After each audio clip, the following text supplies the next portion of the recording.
Absentee father tried to reconcile after years of silence and absence, but am I obliged to mend the broken ties he's ignored? My mom and dad married young and had 6 latter step kids. The longest gap in ages between us is 27 months. My dad found a job that paid well, but he would be home for 2 weeks every 3 months or so.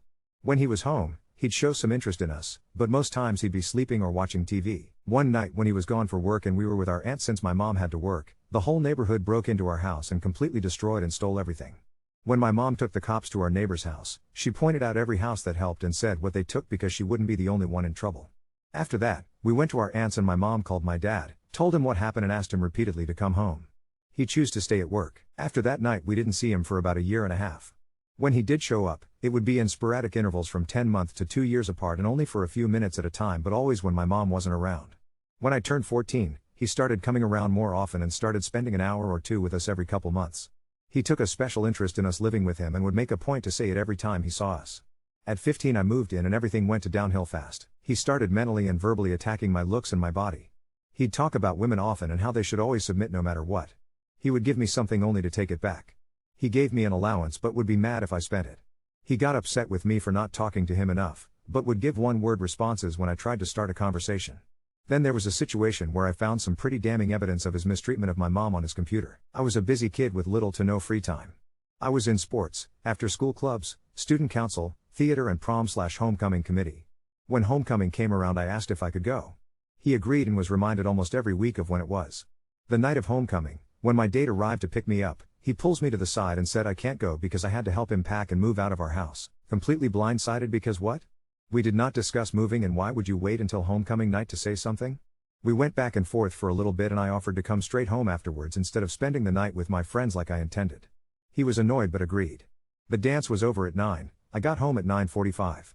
I was helping pack along with some cousins he invited over, but I guess I wasn't going fast enough. He started yelling and he ended up laying hands on me. I left immediately and called my aunt who came to get me. He started flooding my phone with texts and calls saying how ungrateful I am, how I cost him so much money, how bad of a person I am, etc. I didn't respond to any of it. After about 2 months, I started reaching out to him about my clothes and belongings, asking if we could talk, etc. He never responded and blocked my number. I went to his house a few months after that, but, when he opened the door and saw it was me, he slammed the door in my face and started cussing at me through the door until I left. It has been almost 12 years since then. On to a few weeks ago, I get a text from a random number calling me by name. Me, who is this? Him, it's your dad. Me, what do you want? Him, I want to see about me being your dad and you being my daughter. A wave of confusion, disbelief and finally rage washed over me all at once. I responded that horse is dead. He waited a few minutes and replied, it's not dead, just on life support, but with some work, it can get better. I blocked him and called my mom. She said, that's still your dad. You need to let that hurt go and talk to him. Her response is what has me second guessing the way I handled this situation and has me thinking that maybe I was a little too harsh. Maybe trying to explore a relationship with him is something I should do. However, if this were a random person doing these things, it would be cut and dried and never speak to them again, so why should I give him another chance just because we are related? Why should I do the work on his terms when he wasn't willing to meet me or speak to me on mine? Why do I feel like the bad guy for making a stance for my own mental well-being? Why is it okay for him to mistreat everyone and only when he's ready is when it will be resolved? Update 1. I'm long-winded, deal with it. Lol my mother, for all the people downing on my mother. Just know. Find somewhere else to dump your trauma. My mother is a hard worker and giver and has been all her life. She graduated HS at 16, was a regional manager by 20, and purchased her first house in cash by 22. Needless to say, she was and still is, doing well for herself. She volunteers to feeding programs, clothes/shoe giveaways, she donates money to charity, buys strangers food and clothes, babysits kids of struggling parents, or helps them financially, take meals and clothes to senior citizens, even gives what she has right off her back. She has always been a giver and has a big heart for everyone. Even the people talking bad about her, she would still see that your needs are met.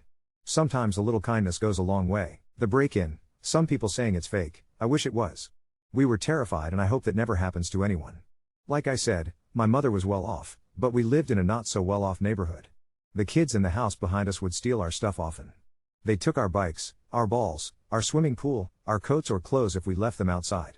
Sometimes we'd get home and they'd be running out of our backyard because they were playing on our playset, which they eventually took, too. When we would tell her, she'd say, just let them have it. If they had to steal it, they may not have a way to get it themselves. Then she'd go buy us another one, because she's always been forgiving to others. However, because of this, the neighborhood knew we had nice things in our house. The night of the break-in, That was the house she took the cops to. The mother of the kids is the one who told on 5 other houses. Surprise, surprise, they were all related, so it was basically one big family, all living close to each other who did it. When we left to live with our aunt, they broke into our house 3 more times after that, I guess to get what they didn't take the last time. 3. The evidence on the computer. There were emails of him asking his cousins and siblings to lie for him, saying they saw him send my mom more money than he did, or how they witnessed my mom not letting him see us. There were court documents of their divorce proceedings, and a list of things he asked for, including a house my mom helped her sister purchase and the house we were currently living in that she bought with her own money before they were together. Lastly, a bunch of recordings of my dad calling my mom on the phone, without her knowledge or consent, and basically provoking her repeatedly to try to get a reaction. During the calls, he brought us up many times and called her a terrible mother for keeping him away from us, among many other things I won't repeat. She reminded him, he chose to leave us and that wasn't on her. She never kept us from him. He's a grown man and it's not her responsibility to make sure he maintains a relationship with his own children. There was a bunch of back and forth, but I guess she never gave him the reaction he was looking for because they all ended the same. He always got mad and ended up yelling, to which she said, "If you can't be an adult and talk, I'm hanging up." While most of these were sort of old, there were a few that were recent at the time, like really recent. The last recording I listened to was 2 weeks after I moved in. He told her that he finally got me to move in with him because I told him I hated her since she's a bad mom. That was the one that broke her. She started crying and basically told him, he can say whatever he wanted to say, but that wouldn't change anything.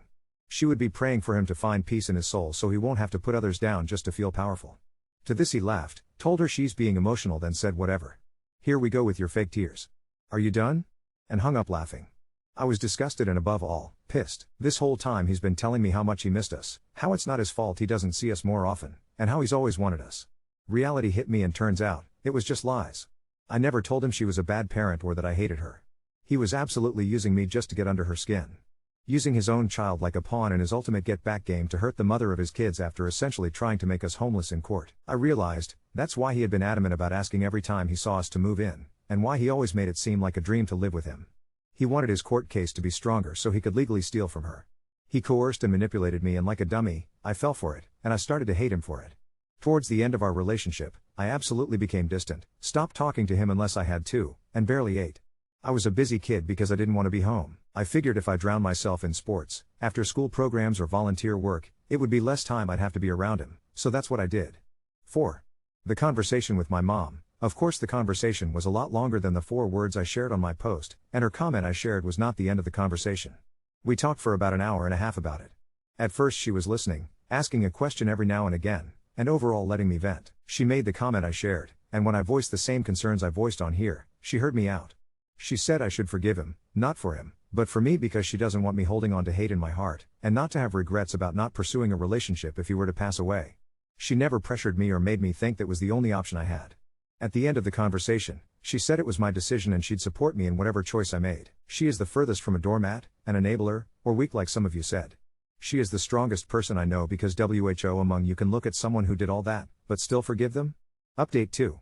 A few days after I blocked my dad, my siblings randomly started asking about him and if I had spoken to or wanted to hang out with him. This was weird for several reasons since, 1. We never talk about him at all, and 2. They knew from past conversations I don't want to have a relationship with him. So if they do talk about him, it's never with me.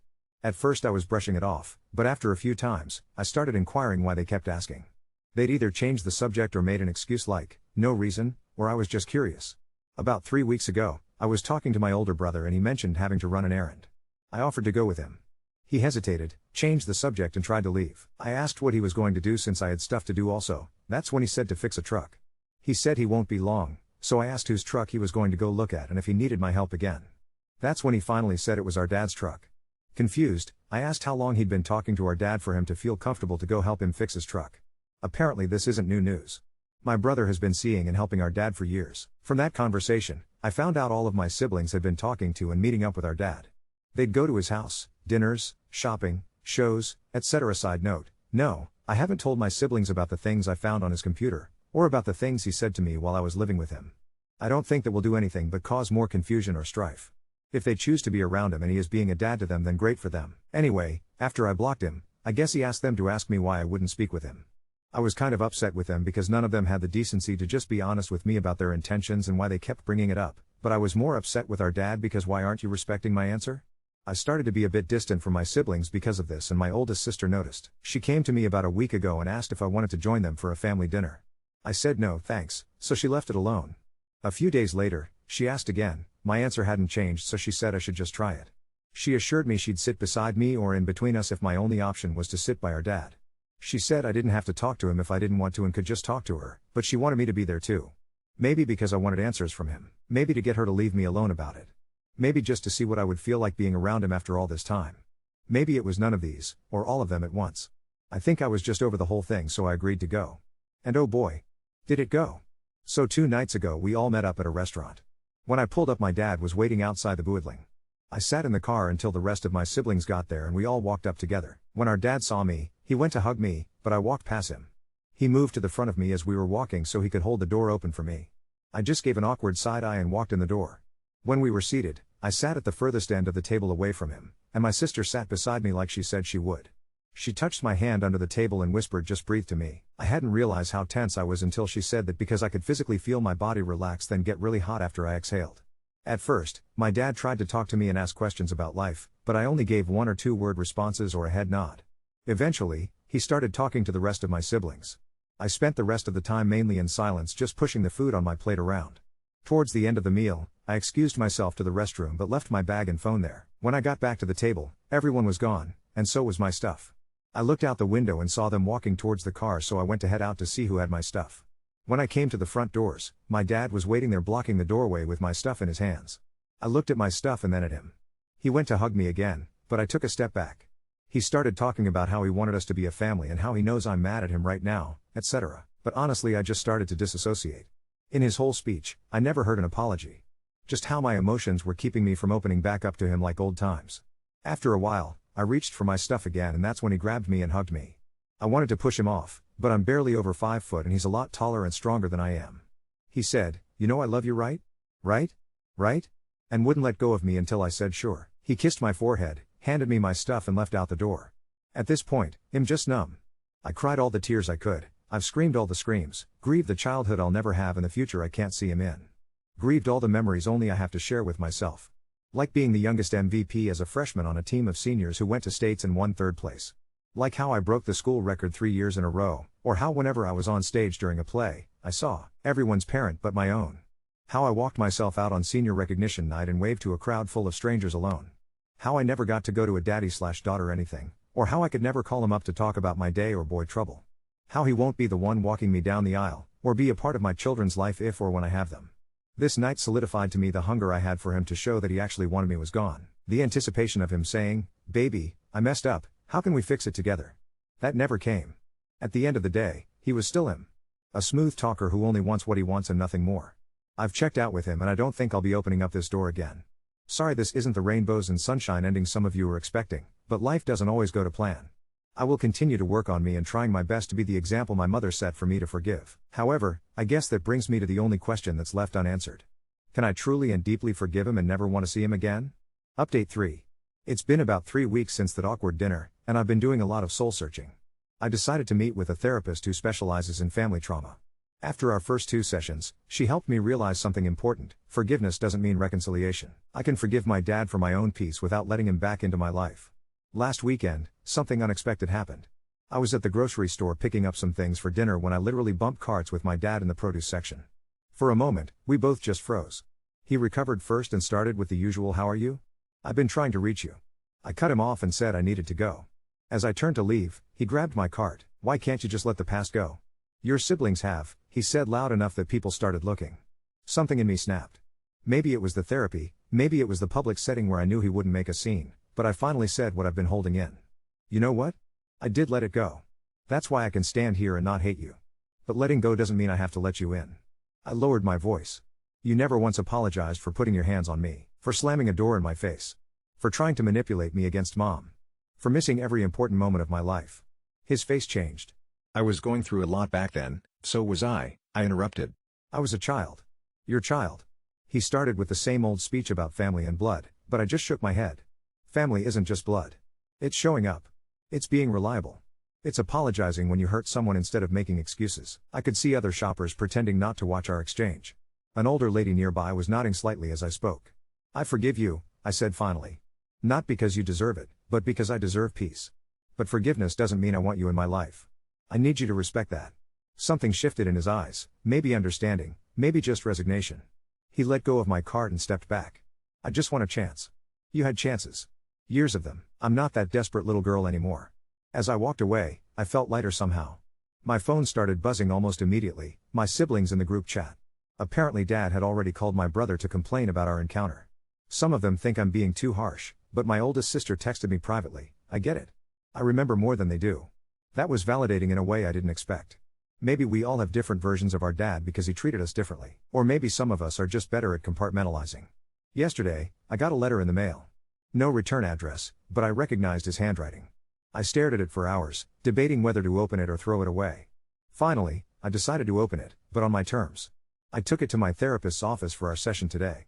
The letter wasn't what I expected. It wasn't long or emotional. Just a few lines. I don't know how to be what you need. I never learned how to be a father. That's not an excuse. Just the truth. I'm sorry for hurting you. You deserved better. My therapist asked how I felt reading it. Honestly? Conflicted. It's the closest thing to a real apology I've ever gotten from him, but it also feels too little, too late. And there's that nagging feeling. Is this genuine, or is this just another manipulation tactic? Update 4. It's been about 2 months since I received that letter, and life has a funny way of continuing whether you want it to or not. I've been seeing my therapist regularly, and we've been digging deeper into what healthy boundaries actually mean for me. Last week, I was at my oldest sister's house helping her organize her garage. She's nesting, baby number 2 is due in 3 months. While sorting through some old boxes, we found a bunch of photos from when we were kids. There were several of all 6 of us with Dad during one of his rare visits home. In one photo, I couldn't have been more than 3, sitting on his shoulders at what looked like a county fair. I was smiling so big my eyes were nearly closed. You don't remember that day, do you? My sister asked quietly. I shook my head. There are so many memories I don't have. He was actually really good with you when you were little, she said, carefully. Before the job that took him away all the time. You used to follow him everywhere. Something about that hit me hard. The idea that there was a version of us, of him, that I can't even remember. A father I might have loved without reservation once, and who might have loved me back in the only way he knew how. I took the photo home. Not to reminisce, but as a reminder that people are complicated. That relationships aren't black and white. 3 days ago, my brother called to tell me Dad was in the hospital. Nothing life-threatening, just routine gallbladder surgery, but he'd asked if I'd come. I said no immediately, almost reflexively. Then I felt guilty. Then angry that I felt guilty. The emotional whiplash was exhausting. He's not asking you to move in or be best friends, my brother said. Just to see him for 5 minutes. Why? So he can feel better about himself? I snapped. Maybe, my brother admitted. Or maybe he's just scared. People get weird when they're facing their mortality, even for something minor. I told him I'd think about it, then spent the next 24 hours oscillating between determination not to go and wondering if I'd regret it if something went wrong. I even made a pros and cons list like a crazy person. Yesterday morning, I found myself in the hospital parking lot, sitting in my car with the engine off for nearly 30 minutes. A nurse gave me a concerned look as she walked by my window for the second time. I finally got out, walked to the entrance, then turned around and went back to my car 3 separate times. On the 4th attempt, I made it to the information desk and got his room number. Standing outside his door, I could hear the TV playing some game show. I knocked softly. Come in, he called, sounding tired. When I stepped in, his eyes widened. He looked smaller somehow, lying in the hospital bed with an 4 in his arm. You came, he said, fumbling for the remote to turn down the volume. Just for a minute, I said, staying near the door. How are you feeling? Like someone took a rototiller to my insides. He attempted a smile. But they say I'll be fine. An awkward silence stretched between us. I shifted my weight from one foot to the other. I didn't think you'd come, he finally said. I almost didn't. He nodded slowly. Thank you for being here anyway. I moved a little closer, still keeping more distance than a typical hospital visit. Your letter, I started, then paused. Did you mean it? He looked down at his hands. Every word. You hurt me, I said, my voice smaller than I wanted it to be. Not just when you put hands on me that night. All of it. The years of absence. The manipulations. Making me feel like I was nothing. I know, he said quietly. I know that now. I don't know if I can ever trust you, I continued. I don't know if I want to try. He was quiet for a long moment. That's fair. More than fair. I stood there awkwardly, not knowing what to say next. Part of me wanted to run out the door. Another part, a smaller part I barely recognized, wanted to sit in the chair next to his bed. Your mom did a good job with you, he said suddenly. You're strong. Principled. I wish I could take credit, but I can't. No, I agreed. You can't. A nurse came in then to check his vitals, and I used the interruption to say I needed to go. He didn't try to make me stay. Thank you for coming, he said as I reached the door. I mean it. I nodded and left without looking back. In my car, I didn't cry like I expected to. Instead, I felt oddly calm. Like I'd faced something I'd been running from for a long time. This morning, I texted my brother to ask how Dad was doing. A small step, but it felt right. I don't know what happens next. I don't know if there's a place for him in my life, or what that place might look like, but for the first time, I feel like I'm making choices instead of just reacting to him. My therapist says healing isn't linear. That it's okay to take 2 steps forward and 1 step back. That forgiveness is a process, not an event. I'm still figuring out what that means for me. For us. If there even is an us to figure out. Update 5. It's been 6 months since my last update, and I'm still processing everything that's happened. After my hospital visit with my dad, I decided to take a step back from the whole situation. I needed space to think without the constant pressure from my siblings or the emotional whiplash of seeing him. My therapist suggested I journal about my childhood memories, both the ones I remember and the ones my siblings have shared with me. It's been revealing, to say the least. The photo my sister showed me of me sitting on my dad's shoulders opened up something in me. I found myself asking my siblings more questions about those early years, before everything fell apart. My oldest sister told me about how Dad used to call me his little shadow because I followed him everywhere. My brother remembered him teaching me to ride a bike when I was 4, running alongside me until I could balance on my own. These stories feel like they belong to someone else's life, not mine. There's a disconnect between that little girl and who I am now that feels impossible to bridge. 3 months ago, my dad was hospitalized again. This time it was serious, a heart attack. My brother called me at 2 a.m., his voice shaking. "It's bad," was all he said. I drove to the hospital in a daze, not even fully dressed, my hair still wet from the shower I'd taken before bed. When I arrived, my siblings were already there, huddled in the waiting room. The doctor came out shortly after and told us they were taking him into surgery. We waited for 6 hours, barely speaking, just existing in that sterile space with its 2 bright lights and uncomfortable chairs. He survived, but it was close. Too close. When they finally let us see him in the ICU, he looked so small and fragile, hooked up to machines that beeped and whirred. His skin was ashen, and for the first time, I noticed how much he'd aged. The gray in his hair, the deep lines around his eyes. I hung back while my siblings went to his bedside. He was barely conscious, but when he saw me standing by the door, he lifted his hand slightly. I didn't move closer, but I didn't leave either. That felt like progress, somehow. During his recovery, I found myself visiting more often than I expected to. Not every day like my siblings, but a couple times a week.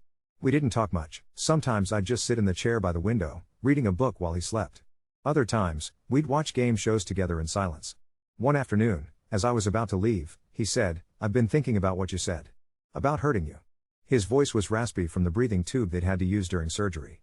I was so focused on what I thought being a father meant, providing money, having authority, that I missed what it actually means. I sat back down, not sure what to say. My own father, he continued, was a hard man. Never said he loved me, not once. Beat me for the smallest things. I swore I'd never be like him. He laughed bitterly. And look what I did instead. Different kind of damage, same result. "Why are you telling me this now?" I asked. "Because I'm running out of time," he said simply. "And because you deserve to know that none of it, was your fault." I felt tears prickling behind my eyes but refused to let them fall. "I know that," I said. "Intellectually, at least. The rest is complicated." He nodded. "I understand if you can't forgive me. I wouldn't forgive me either." As I was leaving, he called my name. When I turned, he said, "I'm proud of you. For standing up to me. For knowing your worth." Those words hit me like a physical blow. They were what I'd wanted to hear for so long, and now that I had, I didn't know what to do with them. Last month, Dad was released from the hospital. He's staying with my brother for now, while he recovers. I've been over a few times for dinner, always with other siblings present, like a buffer. It's still awkward, still tense at times, but there's something different now. A fragile understanding, maybe. Yesterday, I brought over some old photo albums I found at my mom's house, pictures of all of us from when we were little. Dad and I sat on the couch, flipping through them together. He told me stories about each photo, things I'd never known or had forgotten. "This was your first day of kindergarten," he said, pointing to a picture of me in a blue dress with white polka dots. "You were so excited you couldn't sleep the night before.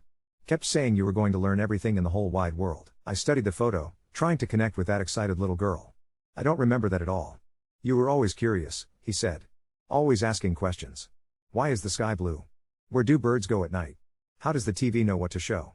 He smiled faintly. I didn't have answers for half of them. As I was leaving, he handed me an envelope. "Don't open it now," he said. "Just when you're ready." I put it in my purse and drove home, my mind racing. The envelope sat on my kitchen counter for hours while I cleaned my apartment, did laundry, anything to avoid opening it. Finally, around midnight, I made myself a cup of tea and sat down with it. Inside was a letter, several pages long, and a small key. The letter started simply, To my daughter, who deserved better. What followed was the most honest accounting of his life I'd ever heard. His own childhood trauma, his struggles with addiction that he'd hidden from us, his deep shame and regret. He wrote about specific moments, times he'd failed me, times he'd hurt me, times he'd missed.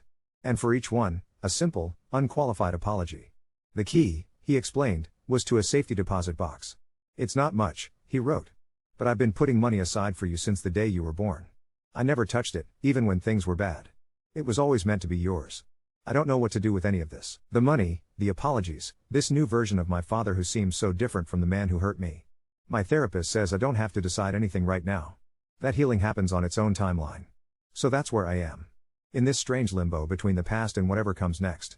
I still have boundaries, firm ones. I still have days when I'm angry, when all I can remember is the pain. But there are other days now too, days when I can sit across from him at my brother's dinner table and see him as just a person. Flawed. Broken in his own ways.